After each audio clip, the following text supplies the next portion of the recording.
હારીજ નગરપાલિકામાં ચાલતી લાલિયાવાડી પાટણ જિલ્લાના હારીજ ગામમાં લોકો દ્વારા પાટણ કલેક્ટર સાહેબને લેખિતમાં રજૂઆત કરાઈ। હારીજ નગરમાં ગટરનું ગંદકીના દૂષિત પાણી ગામમાં તળાવમાં ઠલવાતા બંધ કરાવવા તેવી પાટણ જિલ્લા કલેક્ટરને લેખિત રજૂઆત કરવામાં આવી। કામોમાં પણ ભ્રષ્ટાચાર થઈ રહ્યા છે તેવું પણ લોકમુખે ચર્ચા ચાલી રહી છે।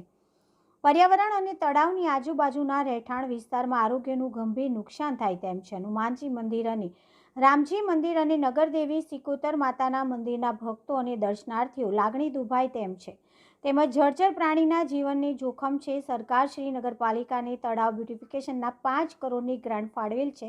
નગરપાલિકા ગંદી ગટર તળાવ બનાવી પ્રજાને ત્રાહિમામ પોકારી રહી છે। તાત્કાલિક અસરથી પગલાં લેવામાં આવે તેવી ગામ લોકોની માંગ ઉઠી છે।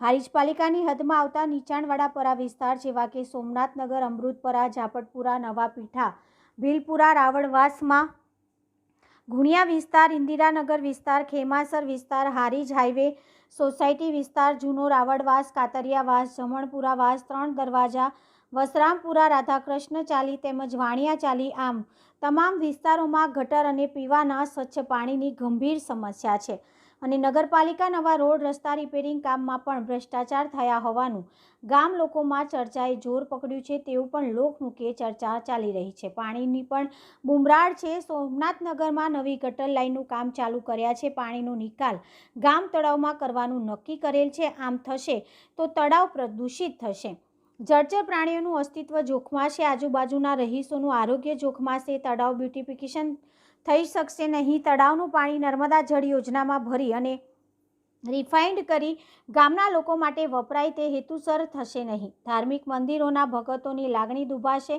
તો સત્વરે સોમનાથનગર તરફના વિસ્તારોની ગટર પાઇપલાઇનના ગંદા પાણી નગર બહાર નિકાલ થાય તે માટે સુઆયોજિત વ્યવસ્થા કરવામાં આવે અને નગરપાલિકા વિકાસ કામો ચૂંટણી પછી નવી બોડીમાં આયોજન કરે તેવી વ્યવસ્થા થાય તેવી ગામ લોકોની લાગણી સાથે માંગણી કરી રહી છે। અહેવાલ જયંતિભાઈ ઠક્કર, સિહોરી, કાંકરેજ।